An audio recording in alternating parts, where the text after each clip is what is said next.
পরিচয় করিয়ে দিব আজকে নতুন একটি বাংলা রেস্টুরেন্ট সম্পর্কে। লোকেশনটি হচ্ছে রাজলক্ষ্মী আলাউদ্দিন টাওয়ারের পিছনে, অর্থাৎ স্বপ্নের পিছনের যে গলিটা, ঠিক সেই গলিতে সকাল সন্ধ্যা হোটেল অ্যান্ড রেস্টুরেন্ট। এই মুহূর্তে মেনুটি আপনার সামনে আছে। সকালের নাস্তা, দুপুরের খাবার এবং বিকেলের খাবারে অ্যাজ ইউজুয়াল যা থাকে তাই পাবেন। এবং এখানে কিন্তু মেনুটা দেওয়া থাকলো, আপনি প্রাইসটাও দেওয়া থাকলো, পজ করে দেখে নেবেন। এক ঝলকে চলুন দেখে আসি অ্যাম্বিয়েন্সটা। 1 মাস হলো মাত্র রেস্টুরেন্টটি তৈরি হয়েছে, এখনও মোটামুটি ডেকোরেশন বেশ নতুন, আমার কাছে খুবই ভালো লেগেছে। পরিষ্কার পরিচ্ছন্ন, তেমন কোনো ভিড় নাই। আমি অর্ডার করেছিলাম বিফ শিক কাবাব।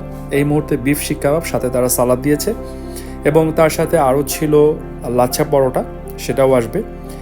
তো এই মুহূর্তে বিফ শিক কাবাব যেটা আমি দেখতে পেলাম ও দিয়ে গেল, এবং সাথে পরোটা, লাচ্ছা পরোটাটা সত্যি কথা এক কথায় অসাধারণ। আমি অন্যান্য জায়গায় লাচ্ছা পরোটা খেয়েছি, বাট এই নতুন রেস্টুরেন্টটিতে আমি কিন্তু এই লাচ্ছা পরোটার টেস্ট আমার মুখে এখনও লেগে আছে। বিফ শিক কাবাবটা অ্যাভারেজ, এবং সাথে অর্ডার করেছিলাম একটি মিক্স সবজি।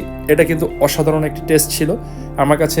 সত্যি কথা, বিফ শিক কাবাবের থেকে মনে হচ্ছে যে সবজিটা দিয়েই মনে হয় আমি পুরো পরোটাটা খেয়ে ফেলতে পারবো।